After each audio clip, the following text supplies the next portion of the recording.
Pues buenos días, les agradecemos a todos su presencia en este ciclo de conversaciones desde la diplomacia europea.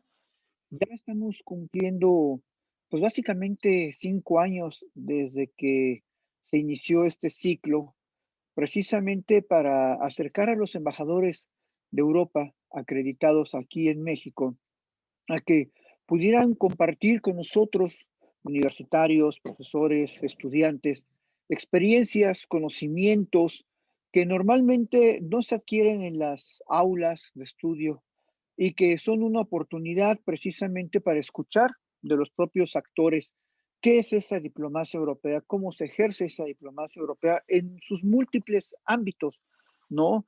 Que van de las cuestiones culturales, de las cuestiones de acuerdos y cooperación política, tecnológica, educativa, en fin, toda una serie de temas que precisamente con la presencia de los embajadores nosotros tenemos y gozamos de esa oportunidad. Y ahora tenemos a la embajadora del Reino de Suecia en México, Anita Thunborg, que nos va a hablar de los premios Nobel y Suecia, la importancia de la innovación y la sustentabilidad para el progreso de una democracia fuerte y una sociedad moderna. Sin lugar a dudas, es un tema importantísimo hoy en día y más en este contexto de la pandemia.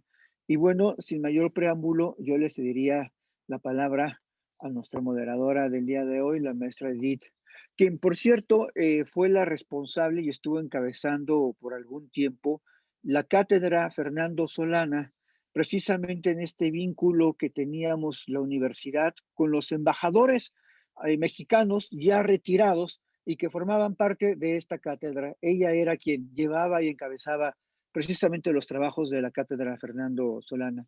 Entonces, Edith, tienes el uso de la palabra. Mm. Sí, muchísimas gracias. Es que estaba en mute el micrófono. Pues muchísimas gracias también por el preámbulo de lo que hacía y porque es que también yo soy ahora, me parece, la moderadora de este evento. Y pues bueno, ya lo decía el maestro Damaso, pues bienvenidos a todos ustedes. Veo que hay público, no solamente nuestros queridos estudiantes, ya había varios de mis exalumnos, sino también veo que hay público de El Salvador, de Bolivia. Bienvenidos, es un placer tenerlos aquí. Y pues lo que le decíamos a la embajadora hace unos minutos, pues esperamos de verdad que todos ustedes aprovechen el conocimiento y las reflexiones que la embajadora trae este día. Entonces, pues la dinámica es la siguiente. Yo voy a presentar a continuación el perfil de la embajadora. Ella va a presentar su propuesta de tema y les pedimos que pues cualquier duda, comentario, pregunta sobre todo, las vayan haciendo en el chat y también a nuestros seguidores en Facebook, pues también que por ahí nos hagan llegar sus preguntas. Nos dará mucho gusto leerlas y compartirlas con la embajadora, perdón, y pues les reitero, aprovechen este momento para consultar todas sus dudas al respecto. Pues bien, voy a presentar la semblanza de la embajadora Anita Thunborg, que además, por lo que llegué a escuchar y viendo rápidamente su semblanza, pues es también una académica, ¿no? Y eso también se agradece muchísimo porque me parece que va a enriquecer bastante su plática el día de hoy. La embajadora tiene un doctorado en ciencias políticas, ha sido profesora durante sus estudios de doctorado, también ha trabajado como periodista y desde 2016 es embajadora del Reino de Suecia en México. Ha trabajado en Naciones Unidas, en Nueva York, Ginebra y Viena como funcionaria internacional. Principalmente se dedicó al tema del desarme y la no proliferación de armas nucleares, un tema que me parece muy interesante, sobre todo pensando también en la agenda que México ha impulsado sobre este tema, sobre armas nucleares, biológicas, químicas y convencionales. Entonces ahí también creo que es un interesante dato el que vemos en la semblanza de la embajadora. En el Ministerio de Relaciones Exteriores de Suecia se ha desempeñado como jefa adjunta de la Unidad de Desarme y No Proliferación. Anteriormente trabajó en la representación en Ginebra y como coordinadora en la Oficina de Ministros y para el Consejo de Relaciones Exteriores sobre cuestiones políticas para la ONU, como portavoz y directora de prensa e información en International Test Stop, organización CTBTO, en Viena y la Universidad de Columbia en Nueva York y la televisión sueca. Pues bien, embajadora, ya que escuchamos su semblanza, pues el micrófono es todo suyo.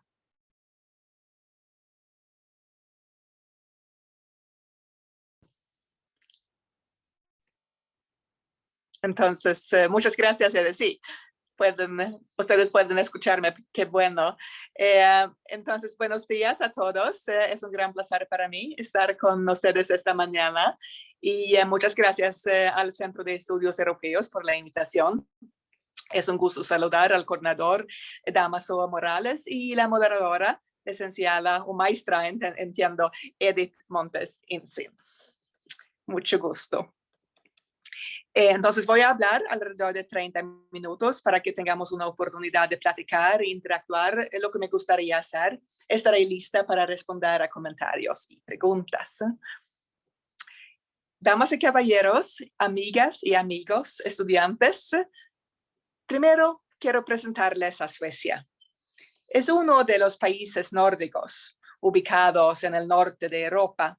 Somos 5 países con mucho en común en cuanto a la historia, los modelos socioeconómicos y político-democráticos y el clima, días largas durante el verano y noches largas durante el invierno, con mucha costa y muchos lagos. Solamente 25 millones de personas viven en los países nórdicos, es decir, en Dinamarca, Finlandia, Islandia, Noruega y en mi país, Suecia. Los 25 millones viven en una superficie de casi el mismo tamaño que México. Suecia tiene 10 millones de habitantes. La capital antigua y moderna, que se llama Estocolmo, fue construida hace 800 años sobre 14 islas entre el mar Báltico y el lago Mälaren. Suecia es una monarquía constitucional en la cual el rey Carlos XVI Gustavo es el jefe de Estado, pero su poder real está limitado a funciones ceremoniales y oficiales. El gobierno está dividido en 3 poderes: legislativo, ejecutivo y judicial, igual a México. El poder judicial es independiente del ejecutivo y el legislativo, por lo que el gobierno no puede interferir en sus decisiones. El parlamento, que se llama Riksdag, de acuerdo a la Constitución, es la autoridad suprema del gobierno y está conformada por 349 miembros, los cuales eligen al primer ministro, quien nombra a sus ministros, es decir, los secretarios de gabinete. Las elecciones parlamentarias se llevan a cabo cada 4 años. Tenemos hoy en día 8 partidos políticos en el Parlamento y el gobierno está formado por una coalición entre el Partido Socialdemócrata y el Partido Verde. Sin embargo, hay un alto nivel de consenso político en cuanto al papel que debe tener el estado de bienestar en Suecia. Hay opiniones diferentes en cuanto a su tamaño o el balance entre intereses privados o públicos, pero muy poca disonancia en cuanto a los principios del sistema económico y político que Suecia ya ha desarrollado. Muchas veces me preguntan por qué Suecia, que es conocido como un país progresista, todavía tiene una monarquía. Mi respuesta es que porque Suecia no ha tenido cambios revolucionarios. Cambios sí, pero cambios incrementalistas y basados en reformas. Entonces no ha sido necesario eliminar la monarquía, la que representa continuidad y además es muy popular en Suecia. La gente en general piensa que es una monarquía contemporánea. Algunas palabras adicionales sobre la gobernanza sueca. Suecia es un estado unitario dividido en provincias, las que se dividen en varios municipios. Aunque no es una federación, el sistema está basado en un alto nivel de descentralización, lo que tiene raíces históricas. Y lo hemos visto durante la pandemia, cuando el gobierno nacional no ha podido tomar las mismas decisiones centrales que nuestros vecinos nórdicos han podido, dado que tienen sistemas más centralistas.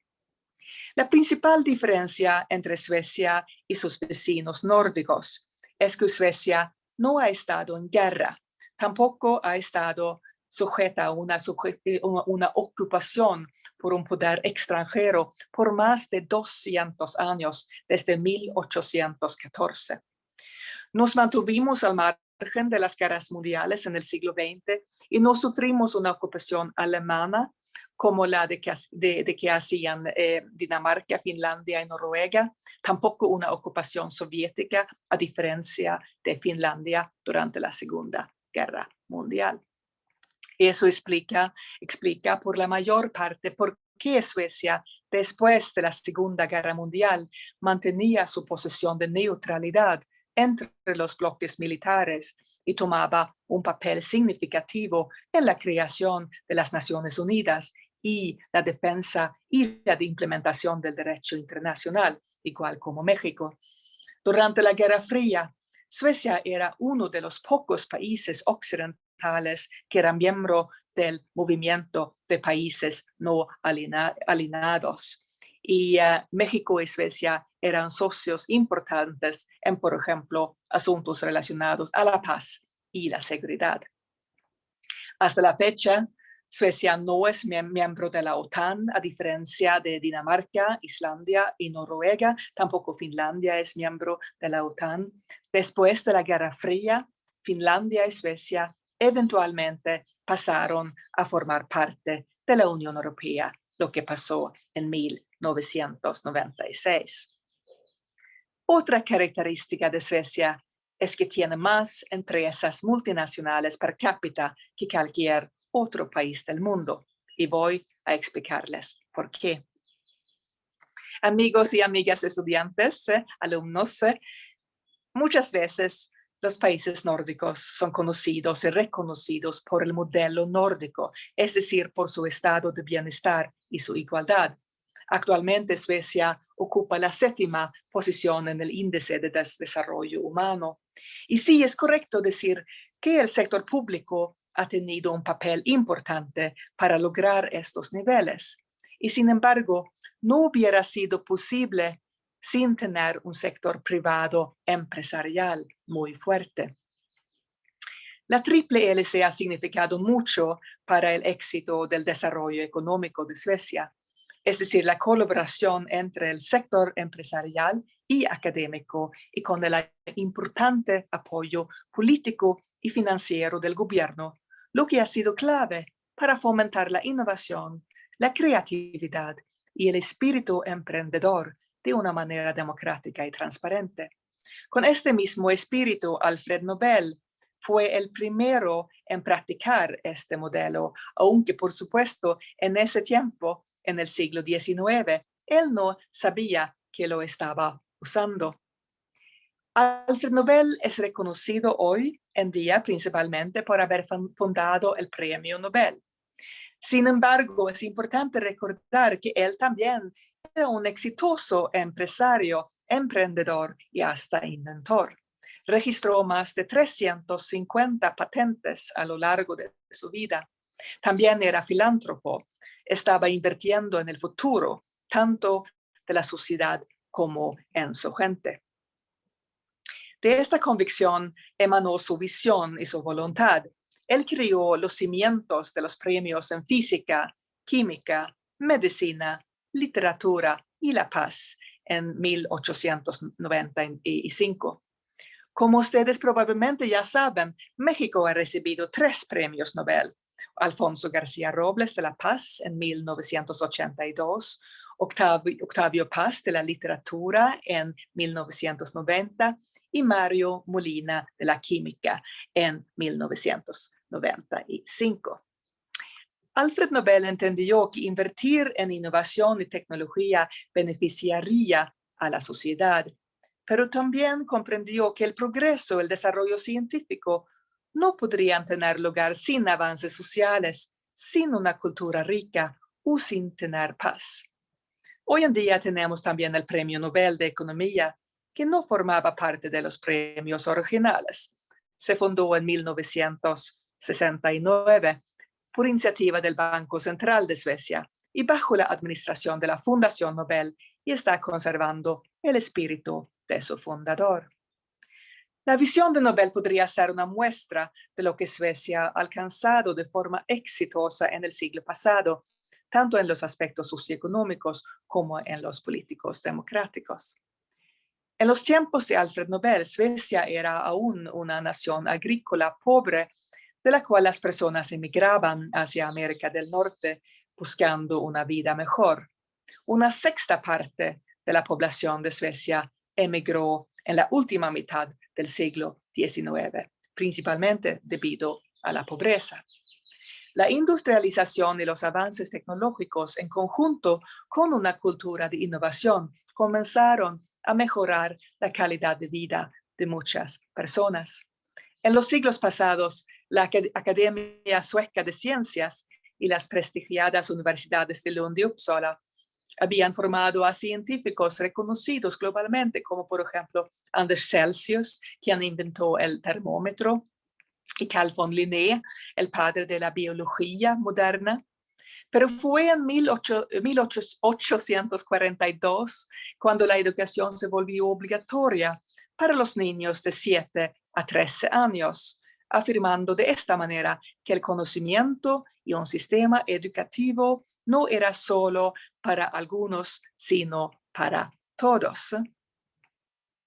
La industrialización junto con la innovación hicieron posible que la industria utilizara los pocos pero ricos recursos naturales que Suecia tenía, el bosque, las minas de hierro y la energía hidráulica de nuevas maneras. Muchas de las grandes compañías que son conocidas a nivel mundial el día de hoy comenzaron sus negocios durante este periodo. Y uno puede encontrar muchas de estas empresas en México, algunas por más de 100 años, por ejemplo, Ericsson y SKF, que es una compañía productora de rodamientos, con 5 plantas de producción, 2 de ellas altamente automatizadas, utilizando robots, de la empresa que hoy en día es sueco-suiza y que se llama ABB, así Abraham Boveri, y que ha estado en México más de 50 años, anteriormente bajo el nombre ASEA. Tenemos también la presencia de Essity, una productora de productos higiénicos, Tetra Pak, líder global en soluciones de envasado de cartón, Volvo y Scania, quienes tienen 80% del mercado mexicano de autobuses de larga distancia, Sandvik, Atlas Copco y Alfa Laval, quienes ofrecen herramientas y soluciones industriales, y tenemos IKEA, H&M en el área de diseño de moda y ropa, y IKEA, que va a abrir su primera tienda aquí en México la semana que viene. Y IKEA llevó a la industria de muebles a un nuevo nivel a través de la producción de muebles de diseño para todos. Y eso solamente por mencionar algunas de las 160 empresas presentes en México actualmente, empresas hoy en día mexicanas, pero con raíces suecas. Amigos y amigas, regresando a la historia de Suecia, las reformas socioeconómicas del siglo XX llevaron a la creación del estado de bienestar con un alto nivel de igualdad social, financiado a través de un sistema de impuestos progresivos para todos los ciudadanos, para que el gobierno tuviera recursos suficientes para poder invertir en intereses públicos. Eso fue clave en el desarrollo de un sistema educativo y un sistema de salud universal, ambos casi gratuitos para todos los ciudadanos, así como en la construcción de infraestructura para todos, incluyendo transporte público de alta calidad. Con el tiempo, también se desarrolló un entorno empresarial de bajo riesgo que incluía medidas de protección social a las que se podía recurrir en caso de que la empresa fracasara. Esto permite a los emprendedores tener mayor libertad para experimentar y tomar riesgos. La tradición corporativa, con una relación cordial basada en el diálogo social entre empresas gobiernos y sindicatos también contribuyó a la estabilidad social, derechos laborales para todos, por supuesto, pero también estabilidad social.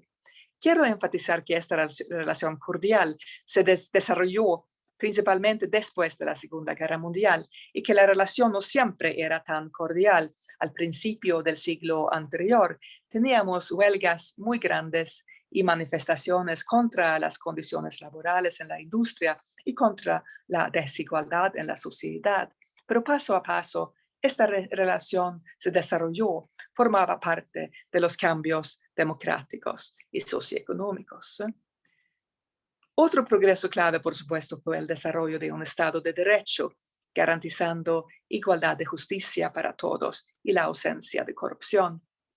La construcción de instituciones y agencias independientes y fuertes para implementar los avances y monitorear la rendición de cuentas fue clave por igual.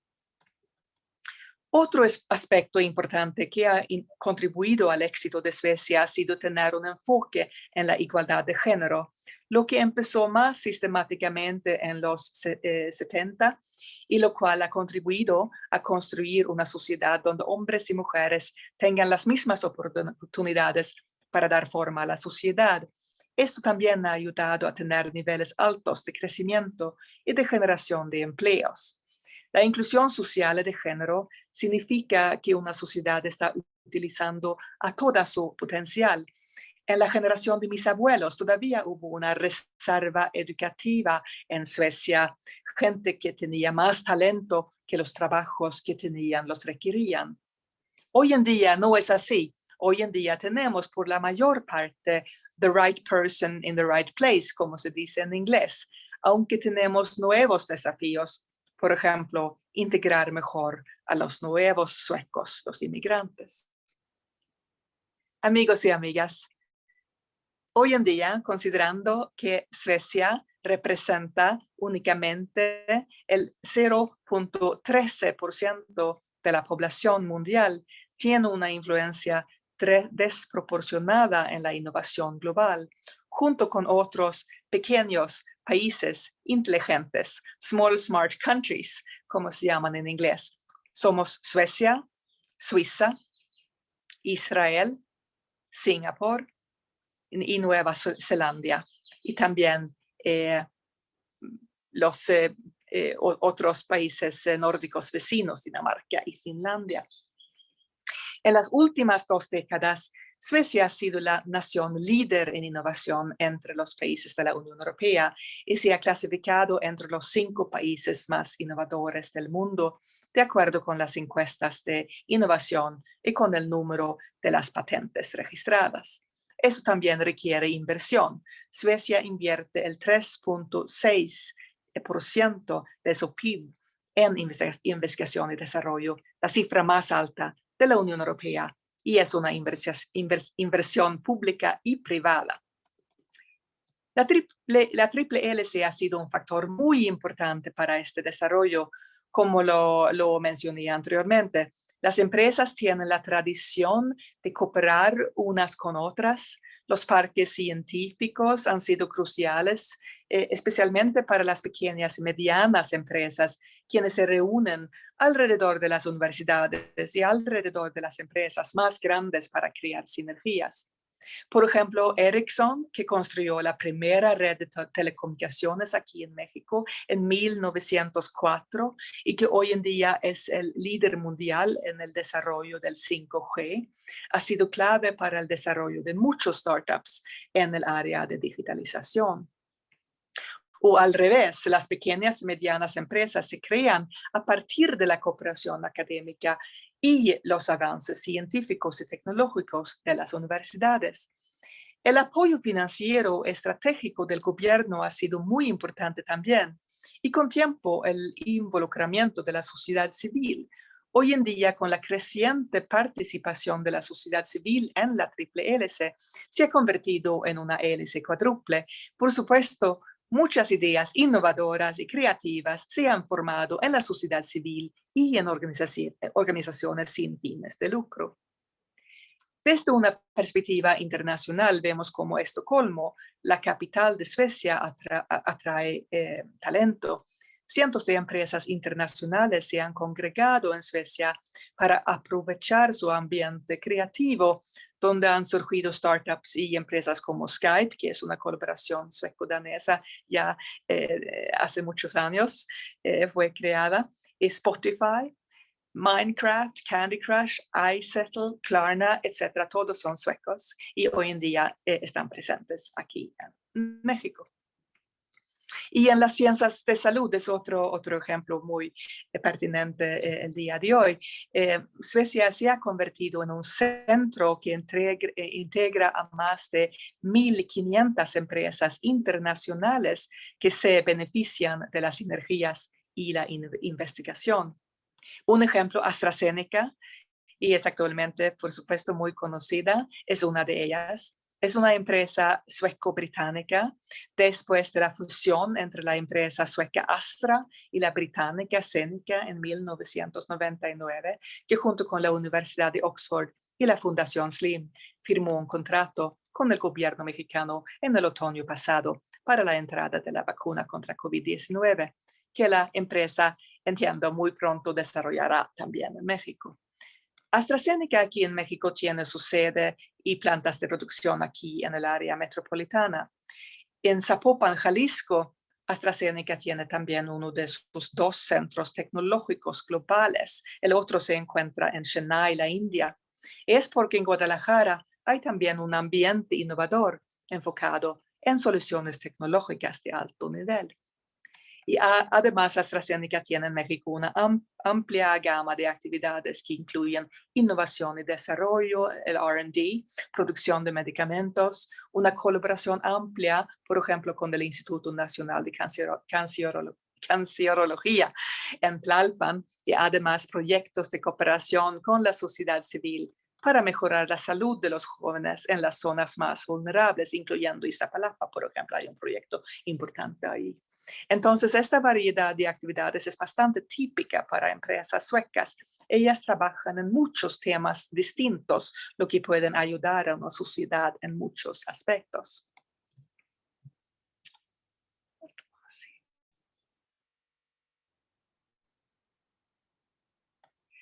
Y eso muestra también que la sustentabilidad corporativa importa, que es un buen, entonces la sustentabilidad corporativa es en verdad un buen negocio.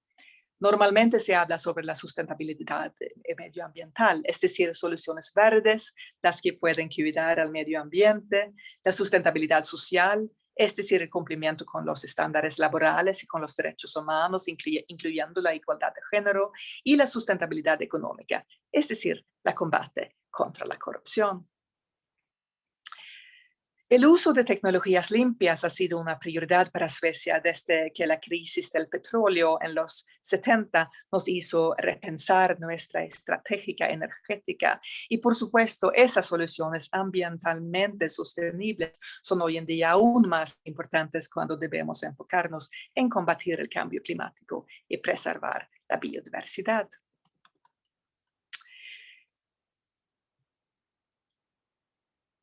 Creo que sí, permíteme también decir algunas palabras sobre cómo el espíritu de Nobel ha influenciado a la sociedad sueca de otras formas. La colaboración es una palabra clave en nuestro ambiente de trabajo y en el sistema educativo. Nosotros generalmente decimos que nuestro ambiente de trabajo está más orientado a metas y objetivos que a tareas. Esto significa que cada profesionista asume la responsabilidad del resultado final de sus asignaciones, sin importar si es una persona que se encargue de transportar el equipaje en el aeropuerto o si es un funcionario del gobierno o un académico. En el gobierno sueco tenemos algo a lo que llamamos samberedning, que es una forma de decir que vamos todos juntos, que significa que un funcionario público está obligado a colaborar con todos los demás que puedan tener un interés en un tema en particular. La competencia entre colegas y divisiones en el gobierno y no compartir información es en verdad prohibido, no por ley, pero moralmente. Y por supuesto, creemos que esto nos hace más productivos y eficientes. Tenemos menos jerarquías en general. El nivel bajo de corrupción también ha sido un factor importante.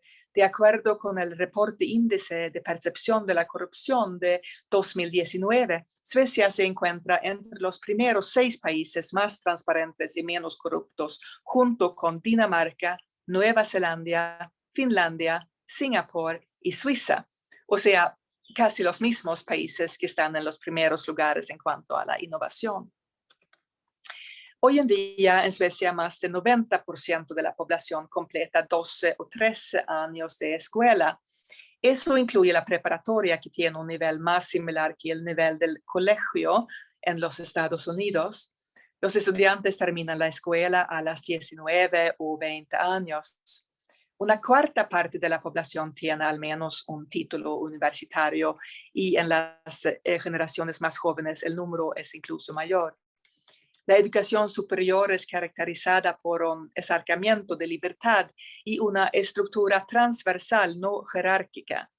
Por ejemplo, mi sobrina está cursando la preparatoria y estudia ciencias ambientales, lo cual muestra cómo tanto las ciencias naturales y las sociales se estudian desde una perspectiva del medio ambiente, desde un modelo de esfuerzos colaborativos, ensayos analíticos, más que exámenes como tal. Las escuelas técnicas son obligatorias para aquellos profesionistas que no acuden a la universidad. Se requieren 2 años de formación obligatoria para, por ejemplo, convertirse en electricista o trabajador de la construcción, combinado con estudios en sueco, inglés y matemáticas como mínimo. Esta profesionalización también contribuye a que las personas asuman una mayor responsabilidad y por lo tanto sean más propensas a ser más innovadoras y creativas en sus trabajos. Sí, hemos creado una sociedad de individualistas, hay un reverso en esto, pero el lado positivo es que la gente piensa de forma independiente. Por fin, permítanme compartir algunos ejemplos adicionales de cómo el modelo de la hélice funciona en la realidad y también con una conexión al Premio Nobel. En 2019, Esther Duflo, Abhijit Banerjee y Michael Kremer fueron galardonados con el Premio Nobel de Economía por su investigación acerca de la reducción de la pobreza. Su proyecto, que se llama Industria Sueca para una educación de calidad en la India, tuvo como objetivo analizar los vínculos entre el aprendizaje y el desarrollo social para conocer cuáles eran los factores que ayudaban a aumentar el nivel educativo entre los más pobres. Fue una colaboración entre los ganadores economistas, 10 empresas suecas, la ONG Pratham de la India, la Agencia Sueca de Desarrollo Internacional y diferentes agencias de las Naciones Unidas y la Escuela de Economía de Estocolmo. Y en este contexto, permítame también mencionar un proyecto que realiza la Embajada en colaboración con el Centro del Agua del TEC de Monterrey.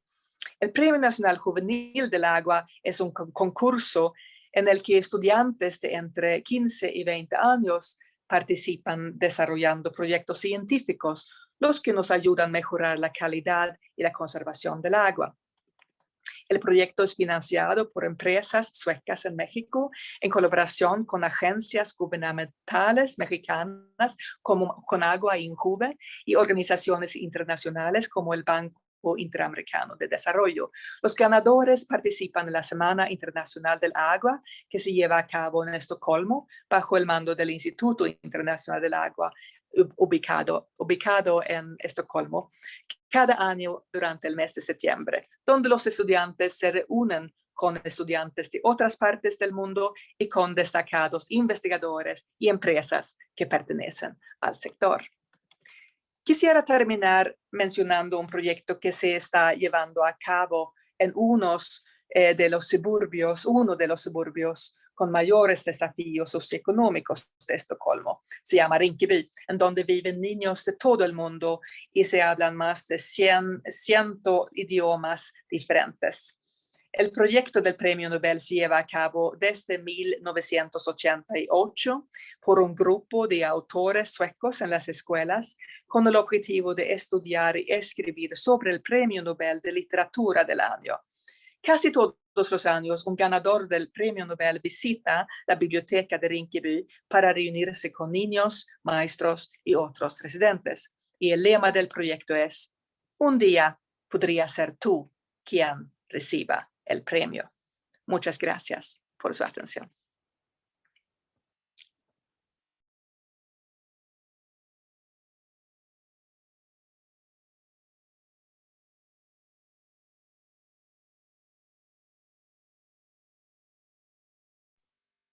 Muchísimas gracias, embajadora. Pues sin duda una charla bastante interesante, muy puntual me parece, porque luego a veces uno necesita más tiempo, pero usted fue muy estructurada y creo que en estos breves minutos pudimos aprender muchísimo sobre Suecia o recordar algunas cosas que ya sabíamos, ¿no? Creo que es un país bastante conocido en cierta medida, pero del que aún creo que todavía falta pues conocer más, ¿no?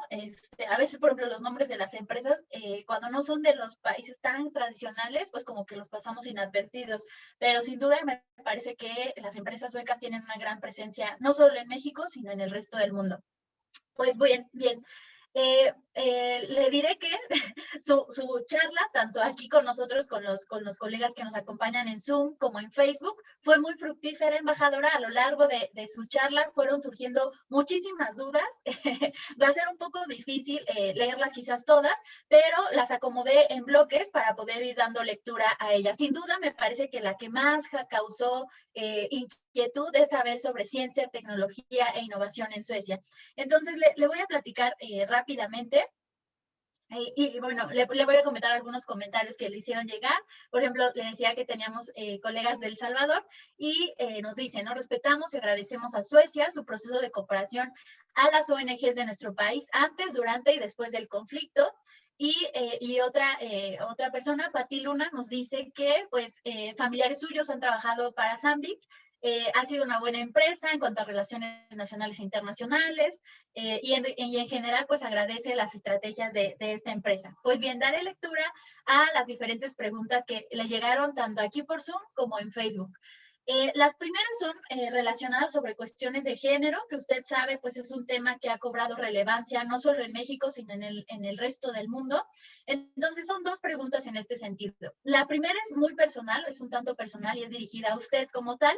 Es qué tan difícil ha sido para usted abrirse camino en los espacios políticos, científicos y medios de comunicación siendo mujer. Se nota que pusieron mucha atención a su semblanza. Y la siguiente pregunta es, ¿qué mecanismos han sido tomados en cuenta para lograr que la lógica de igualdad de género se refleje en el cuerpo diplomático sueco? No sé si quiera que abordemos primero este primer gran tema que es cuestiones de género y pasamos a los siguientes temas de los que surgieron preguntas.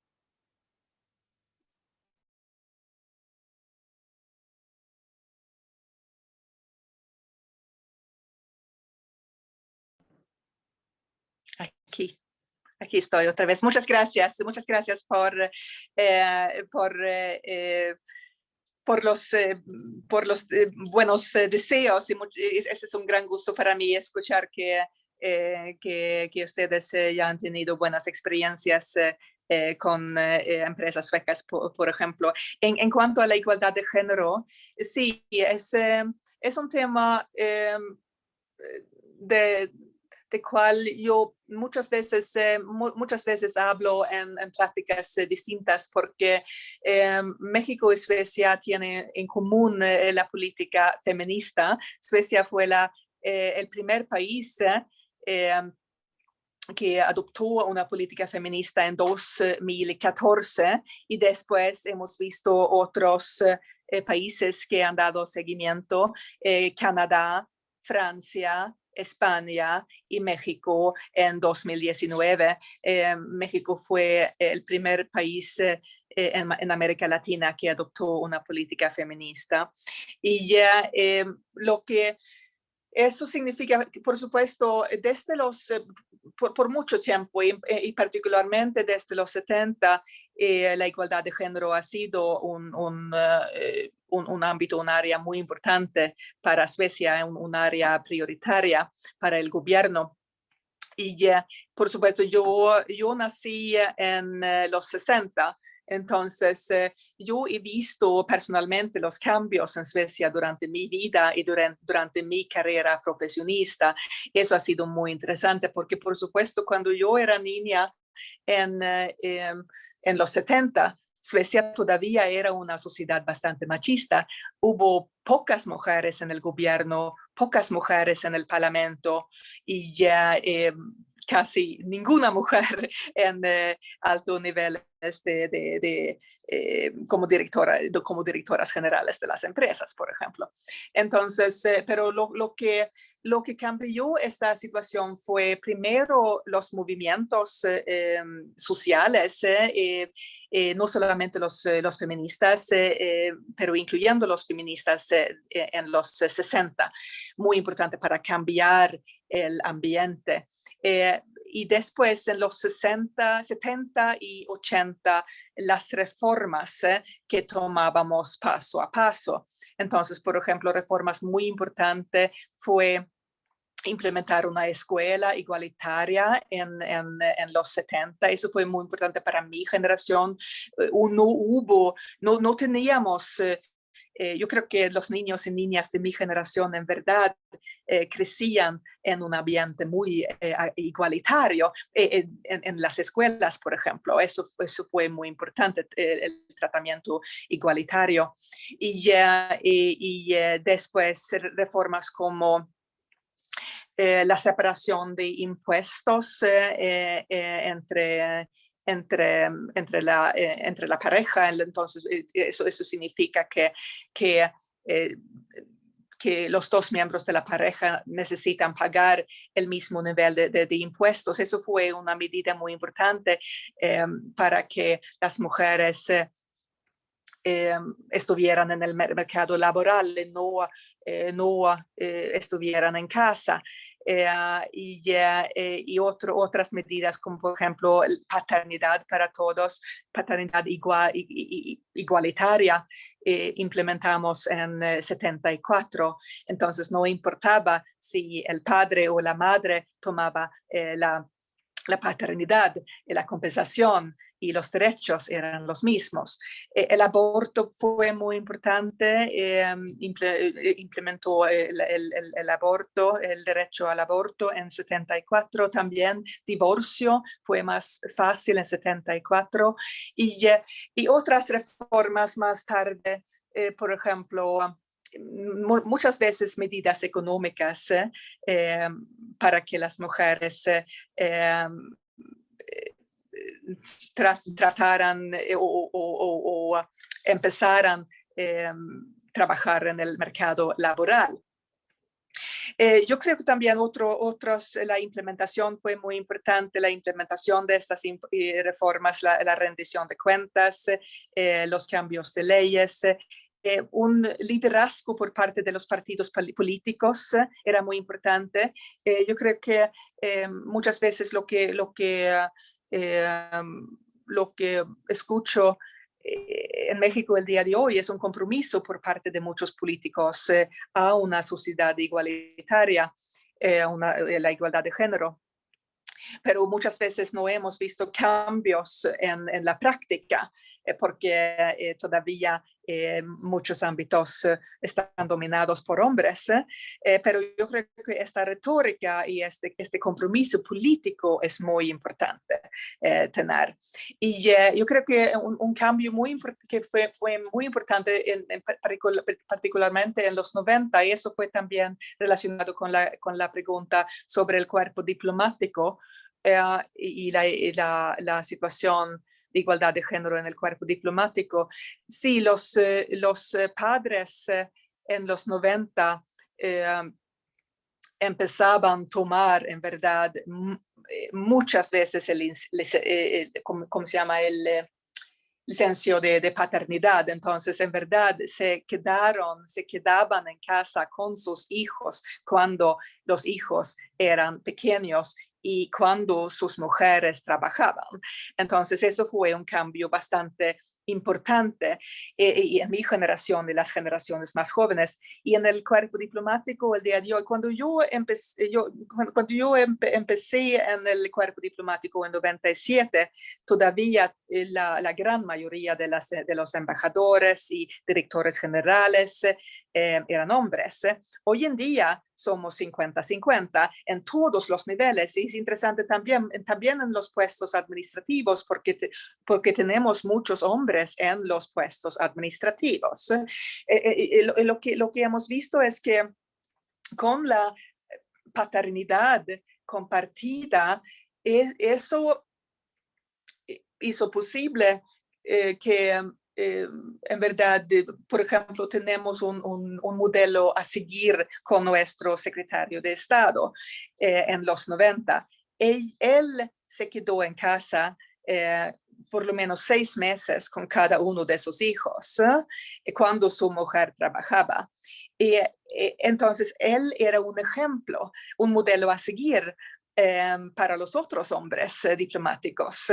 Entonces, si el secretario de Estado podía hacerlo, por supuesto, todos los hombres más jóvenes podían hacerlo también. Entonces, en mi generación, yo creo que todos mis colegas embajadores hombres, sí se han quedado en casa con cada uno de sus hijos, por lo menos 6 meses con cada uno de sus hijos. Y eso también, yo creo que para los hombres ha sido un desarrollo maravilloso, porque ellos tienen un acercamiento, una relación mucho más cercana con sus hijos. Entonces son padres igualitarios, la madre y el padre tienen las mismas responsabilidades en casa y tienen las mismas responsabilidades y obligaciones en el trabajo. Y por esa razón es una vida compartida, ambos en casa y en la oficina. Y eso ha sido, yo creo que la reforma más importante de lo que yo he visto durante mi carrera profesional. Nunca hemos utilizado la cuota en Suecia. Claro, no tenemos, hablé sobre la tradición del diálogo social. Entonces, siempre tratamos de lograr acuerdos pacíficamente entre actores distintos. Tenemos los mismos actitudes, la misma política en el área de igualdad de género. Entonces, la idea es tratar de convencer que en verdad una sociedad más igualitaria socialmente y también en cuanto al género y también diversidad en general es un buen negocio, vamos a tener una sociedad mucho más eficiente y productiva y feliz. Y por esa razón nunca hemos utilizado la cuota, pero más entonces el diálogo social para lograr estos avances. Sí, entonces para mi generación como personalmente, yo creo que otra vez lo que yo he visto durante mi carrera profesional en verdad ha sido un reflejo de los cambios sociales que hemos visto en Suecia durante mi vida. Muchas gracias.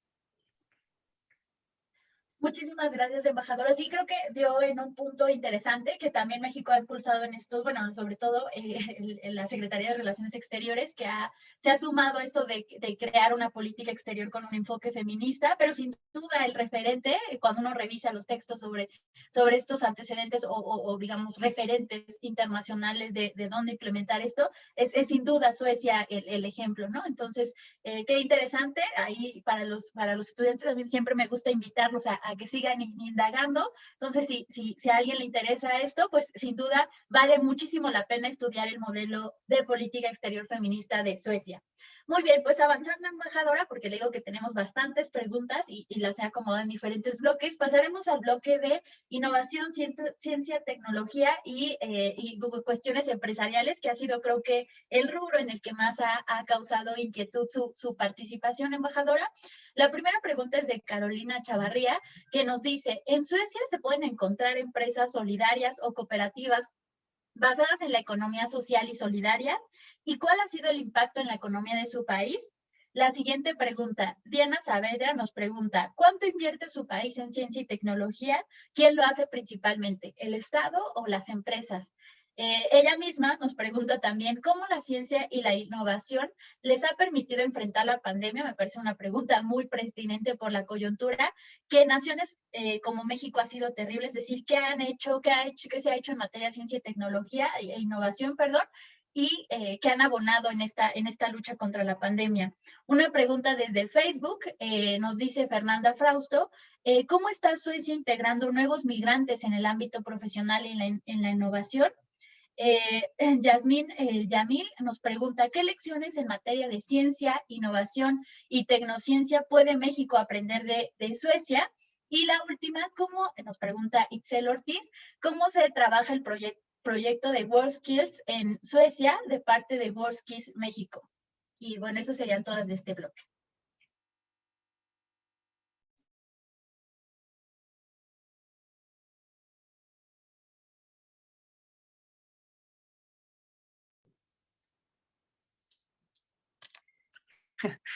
Muchas gracias.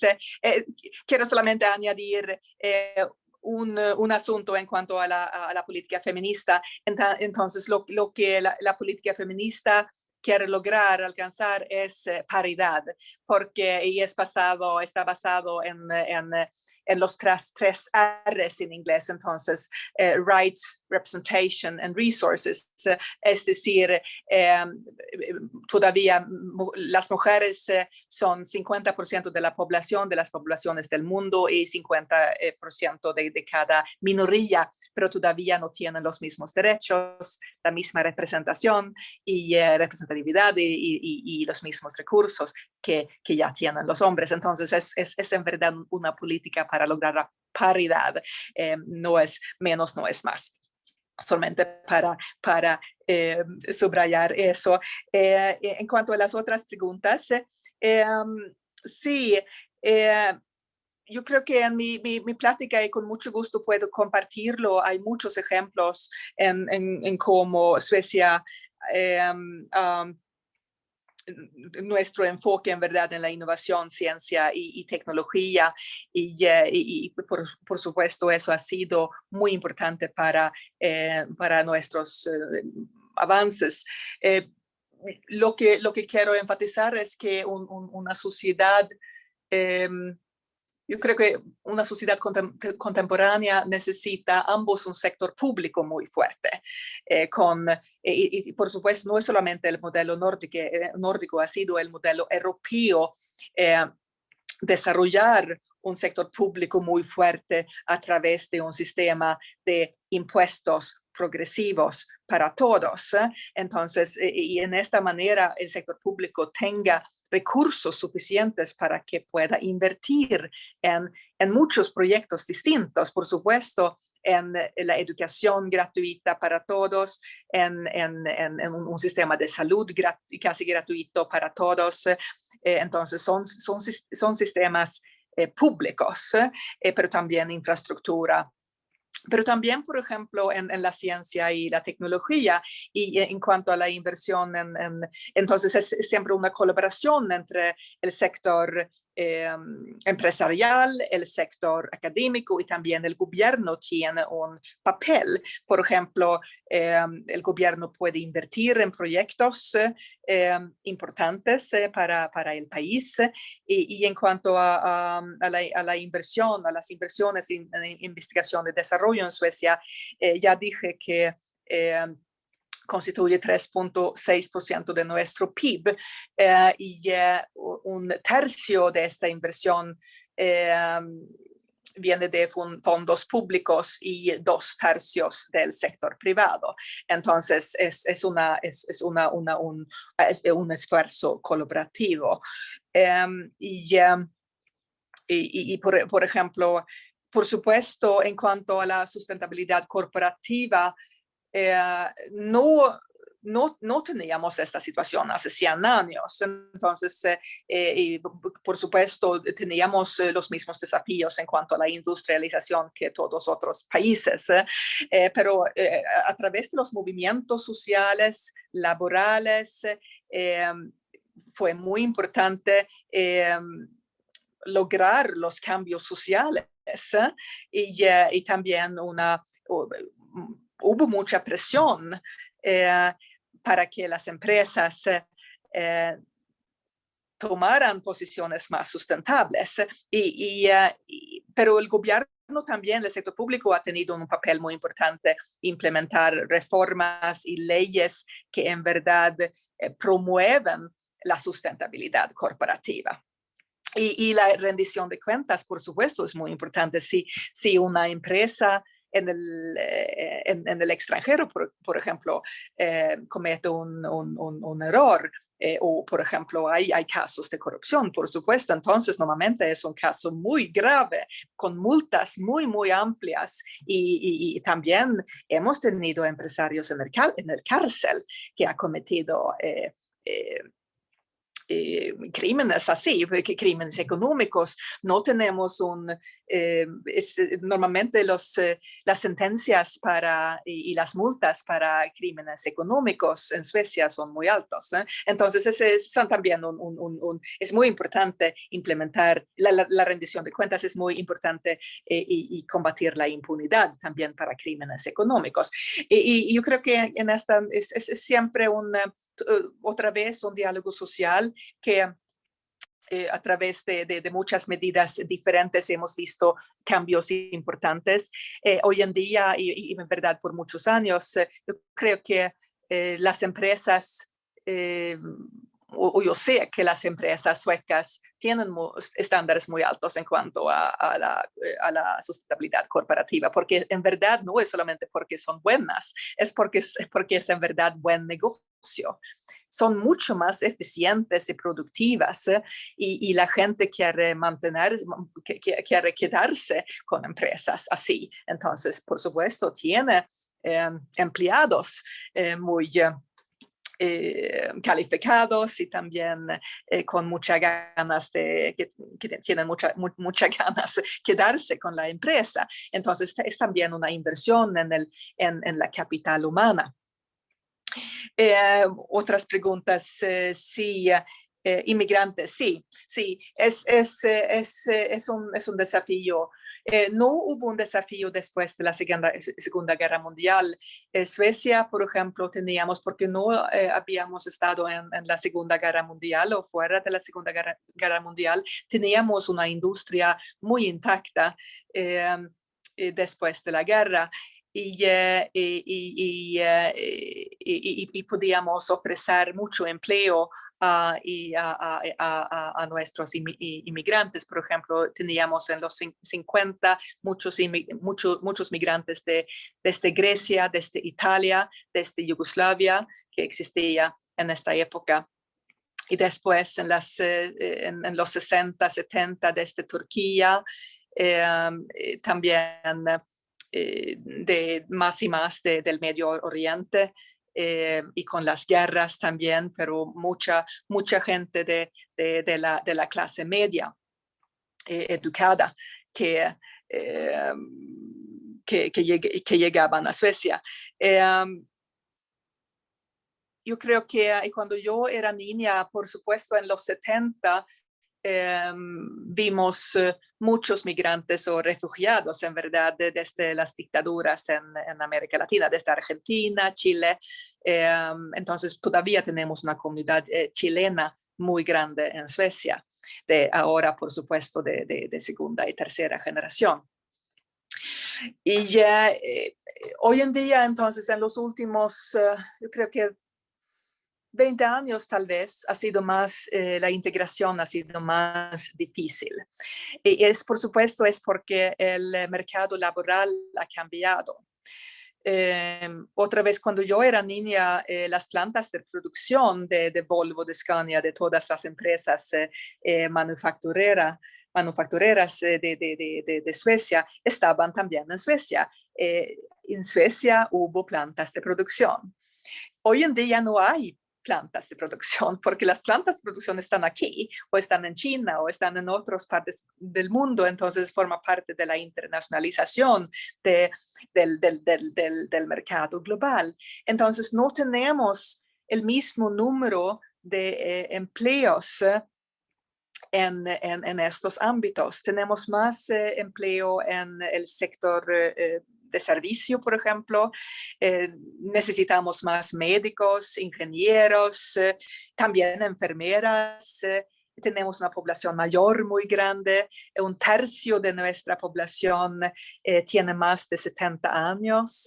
Entonces, un tercio de nuestra población está jubilada. Entonces, y eso ha sido más difícil para los nuevos inmigrantes, y Suecia ha tenido fronteras bastante abiertas en cuanto al refugio, refugiados políticos también. Pero por supuesto, cuando gente han llegado por ejemplo, de algunos países en donde las mujeres no han tenido ninguna formación, no pueden leer y escribir, por ejemplo. Ha sido muy difícil para ellas tener un empleo. En Suecia es muy difícil aprender a leer y escribir cuando se tenga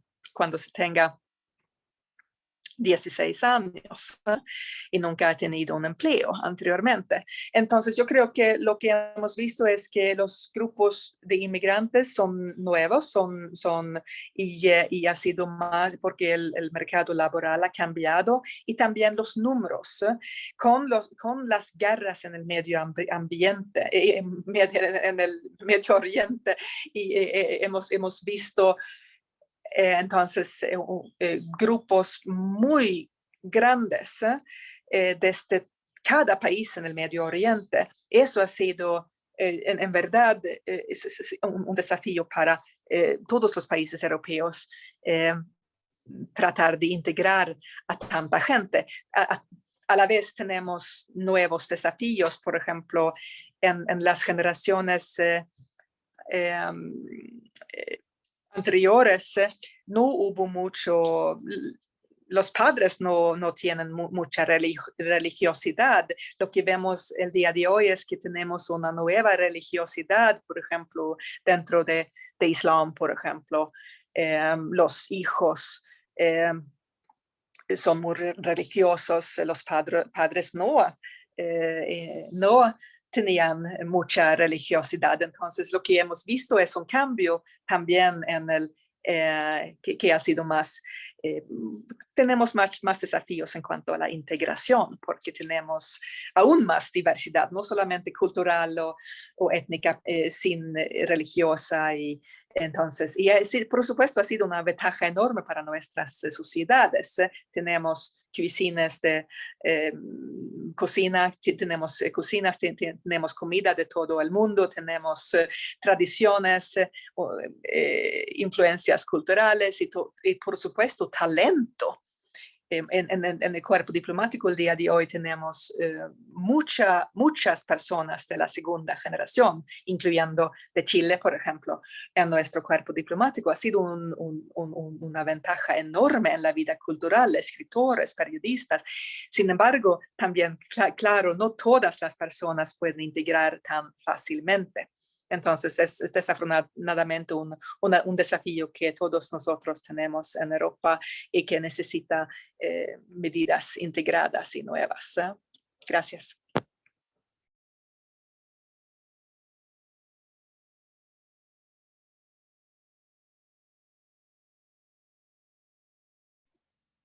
Gracias, embajadora. No, pues me queda claro que cada uno de los temas de los que se abordaron durante su presentación, de los que han salido dudas, pues dan para muchísimo, ¿no? Sobre todo para nuestros investigadores sociales que por ahí andan, pues hay varios temas que se pueden estudiar. Pues bien, voy a pasar a los siguientes bloques. Le voy a leer varios bloques conjuntos para que si quiere ya vayamos casi perfilándonos hacia el fin de la charla. Y si nos da tiempo, ya le leeré los que son relacionados con las preguntas sobre la relación México-Suecia. El primer bloque de este gran bloque que le voy a leer es sobre medio ambiente. Es una pregunta desde Facebook, nos pregunta Alexa González. ¿Suecia cuenta con algún acuerdo en materia de medio ambiente o tecnologías para reducir el impacto ambiental? Me llamó mucho la atención esta pregunta también por lo que comentaba hacia el final de su presentación sobre este concurso de agua, porque me parece que es uno de los grandes temas que va a enfrentar la agenda internacional sobre pues, la escasez de este recurso tan importante. El siguiente bloque, embajadora, es sobre preguntas respecto al Nobel de la Paz, que es creo que uno de los temas centrales de esta charla. Nos pregunta Miguel Ángel Morales, ¿han tenido cambios significativos los premios Nobel contemporáneos? Marcelo López nos pregunta, ¿cuál ha sido el aporte de los premios Nobel a las ciencias sociales? Esta pregunta es muy llamativa. Y Diana Saavedra nos pregunta, ¿cuántos suecos han ganado el premio Nobel? Y el último bloque de preguntas de este gran bloque es sobre cultura y nos preguntan desde Facebook, supongo que es Rodrigo. Buen día, embajadora. ¿Podría recomendar algunas obras literarias para acercarnos más a la cultura sueca? Y pues ya si nos da tiempo, le leeré el siguiente y último bloque que es sobre las relaciones México-Suecia.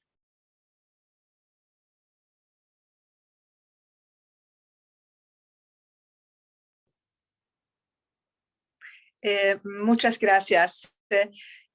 Sí, desde los 70 hemos implementado muchos de los acuerdos medioambientales también en la sociedad sueca y por supuesto hoy en día y también con la pandemia, la recuperación verde será una de las políticas más fuertes que ya hemos adoptado. Es por supuesto con lo que vemos en el mundo, con el cambio climático que vemos también en el norte. Hay muchos efectos en cuanto al cambio climático aquí, por supuesto, con inundaciones, con climas extremos.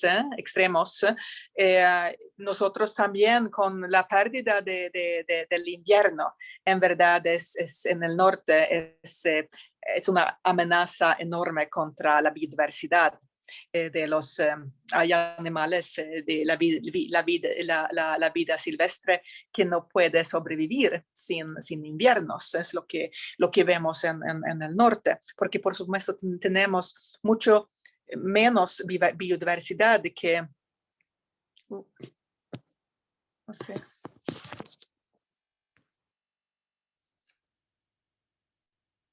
Perdón. Aquí estoy otra vez, perdón. Entonces,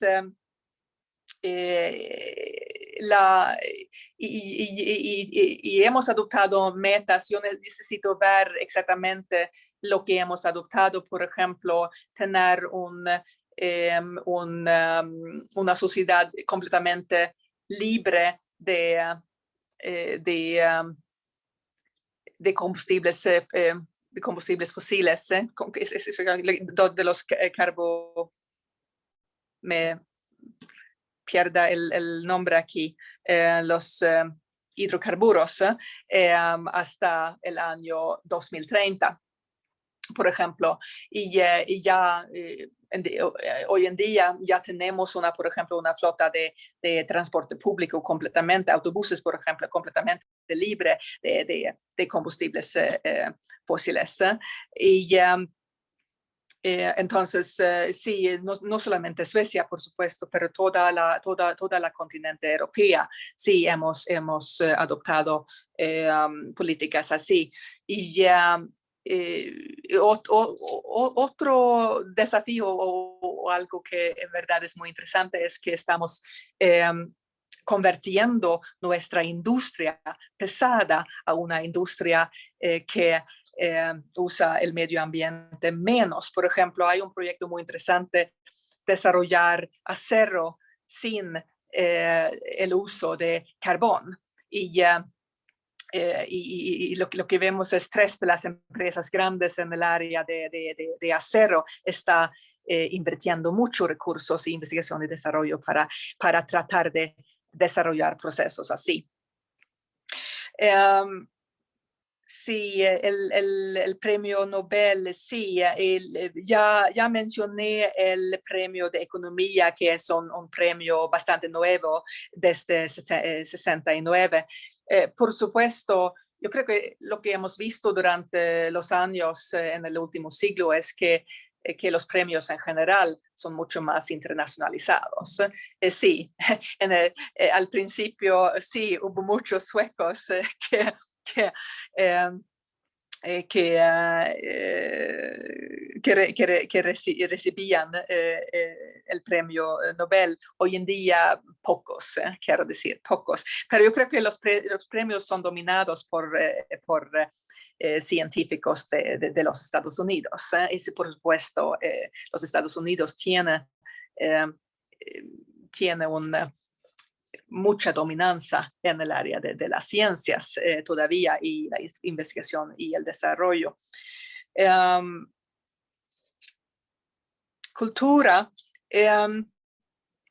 Sí, síguenos por favor en nuestro Facebook, porque tenemos muchas actividades culturales, y también, por ejemplo, normalmente tenemos publicaciones sobre los escritores suecos, escritores y escritoras, músicos y músicas, diseñadores también.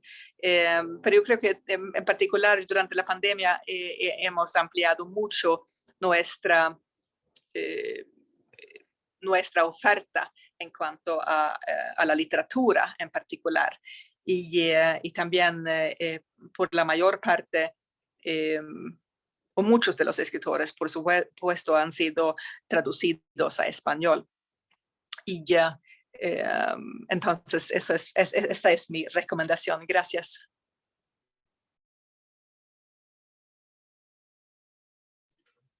Excelente, muchísimas gracias. Si quieren, o no sé si Ilani nos puede ayudar, ya está justamente para la audiencia que nos está siguiendo aquí en Zoom. Acaban de poner el link que nos lleva a las redes sociales de la embajada. Entonces, sí, sin duda, me parece que las redes sociales son lo más estratégico, y más que nada ahora con la pandemia. Entonces, no dejen de seguir a la embajada de Suecia, pues, para que también se enteren de los eventos y puedan seguir también a la embajadora y al cuerpo diplomático en estos eventos que seguro están interesantísimos.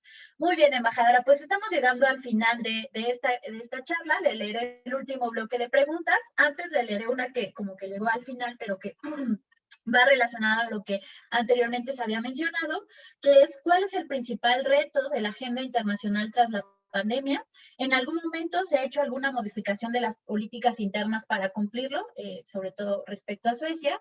Y el último bloque, ahora sí, embajadora, es sobre las relaciones México-Suecia. Y nos preguntan varias personas. Dan Asensio nos dice: ¿en qué factor considera que México y Suecia tienen mayor oportunidad de cooperación, no solo en el presente, sino también hacia el futuro?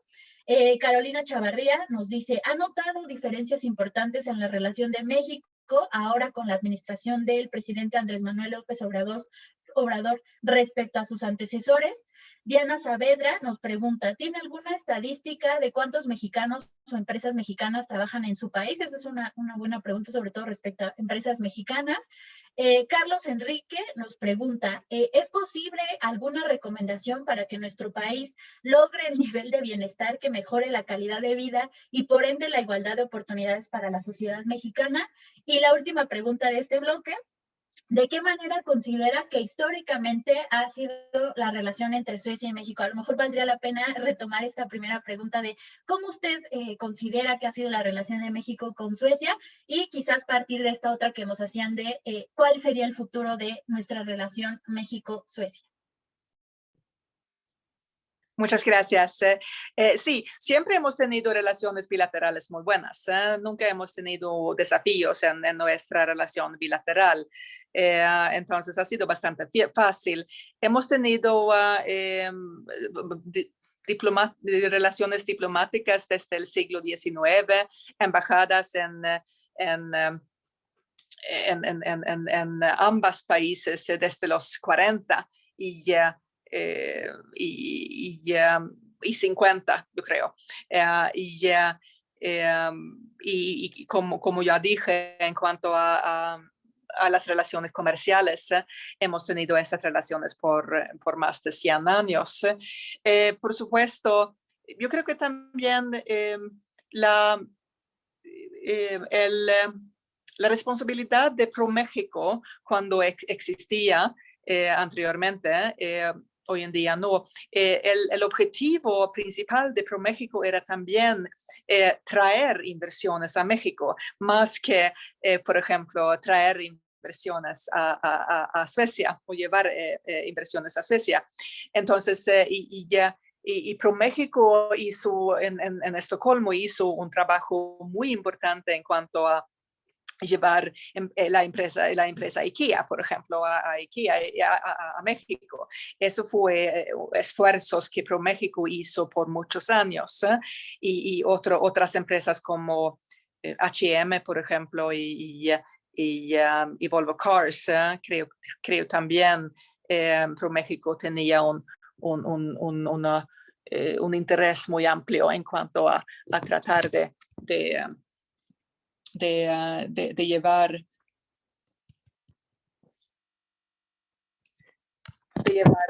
a estas empresas o traer a estas empresas a México. Entonces, no, hay muy pocas empresas mexicanas en Suecia y muy poco interés, creo, no solamente del gobierno actual mexicano, sino también de gobiernos en el pasado. Tenemos un intercambio amplio en cuanto a estudiantes y académicos, bastante amplio por ser un país bastante pequeño como Suecia. Entonces, alrededor de 180 estudiantes mexicanos estudian en Suecia cada año. Eso fue antes de la pandemia, es un poco menos ahora, pero todavía sigue siendo el intercambio. La mayoría de los estudiantes estudian para una maestría, menos en la licenciatura, entonces para una maestría, tal vez para un doctorado, y muchos de ellos estudian en áreas como ciencias naturales y tecnología. Por supuesto, este también tiene porque tenemos una ventaja competitiva como Suecia en estos ámbitos. Pero la gran mayoría de los mexicanos que han estudiado en Suecia regresan a México, han regresado a México. Tenemos una asociación de alumni Suecia-México con capítulos aquí en México, aquí en la Ciudad de México, en Guadalajara, yo creo que hay un capítulo también en Monterrey, y con alumni muy activos, y muchos de ellos trabajan en diseño y arquitectura, es otro ámbito muy popular. Entonces, muchos de ellos son emprendedores. Yo creo que es algo que o trabajan en empresas suecas o trabajan en universidades mexicanas. Entonces, estoy muy orgulloso ver este desarrollo. Y a la vez tenemos suecos que se estudian en México también. Es un poco menos, pero TEC de Monterrey ha sido más que UNAM, quiero decir, que TEC de Monterrey ha sido muy popular para los estudiantes suecos, particularmente en Monterrey y en Guadalajara. Tenemos siempre una comunidad de por lo menos 20 o 30 estudiantes suecos que estudian en Guadalajara, por ejemplo. Y yo creo que es muy importante porque todos ellos son, después de sus estudios, embajadores para las relaciones mexicanas, para las relaciones entre México y Suecia. Y eso va a durar durante todas sus vidas. Entonces ha sido muy importante este intercambio que ya tenemos. Sí, quiero mencionar también que ya lo mencioné en mi discurso, Suecia y México siempre hemos sido aliados en las Naciones Unidas, en asuntos multilaterales. Ha sido muy importante trabajar juntos en áreas distintas, derechos humanos, también cambio climático y medio ambiente, el libre comercio, otro principio muy importante para ambos países, desarme ha sido otro ámbito y espero que eso vaya a continuar en el futuro también. Muchas gracias.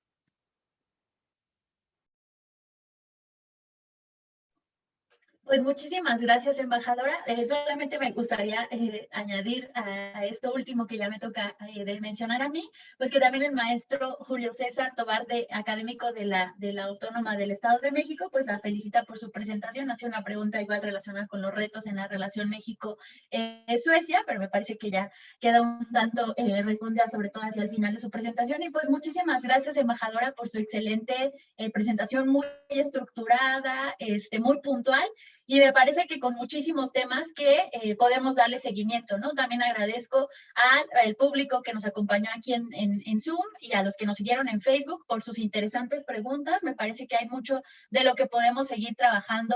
Y como bien dice usted, ¿no? Los que ya tenemos este vínculo con Suecia de una u otra manera, ya sea porque a los que se fueron de intercambio académico, los que conocemos a algún sueco, los que tenemos gente viviendo en Suecia o los que están trabajando en alguna empresa o que quieren llevar alguna empresa a Suecia, pues se van a convertir sin duda en representantes y buenos gestores de la relación México-Suecia. Pues muchísimas gracias, embajadora. Esto también sería todo de mi parte.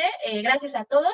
Y pues no sé si el Centro de Estudios Europeos, a cargo del maestro Dámaso Morales, quisiera añadir algunas palabras finales para ya cerrar este increíble evento. Muchas gracias, mi querida Yasmín Montes.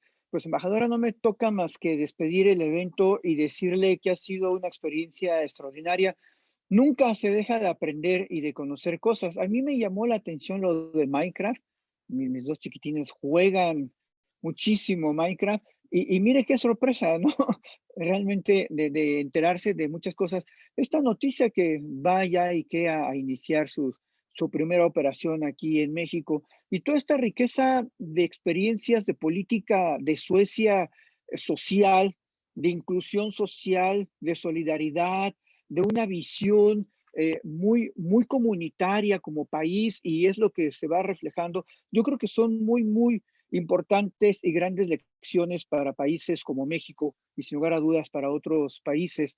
Realmente fue muy agradable su presencia y todos sus comentarios. Tuvimos una audiencia muy nutrida y sin lugar a dudas, muchas felicitaciones tanto en Facebook como aquí lo veo en el chat. No dejan de felicitarla, embajadora. Creo que fue muy clara, muy puntual y pudo transmitir pues una gran variedad de temas que nos importan a ambos países. Yo solamente me resta invitar a nuestro auditorio del día de hoy que vamos a tener nuestro encuentro de estudios interuniversitarios regresando de vacaciones Semana Santa y en el marco de las charlas de café vamos a tener a la embajadora mexicana Janerit Morgan, quien es una mujer sin lugar a dudas extraordinaria, y embajadora Anika Tumbor. Le agradezco de todo corazón, mi querida Edith Montes, también por esta moderación que estuvo excelente. Y a todos ustedes, pues un gran abrazo. Y ya después me va a permitir ir a visitar nueva cuenta en la embajada. Ya me estoy autoinvitando, pero bueno, cuando el tiempo lo permita. Le envío un gran abrazo, embajadora. Muchas gracias.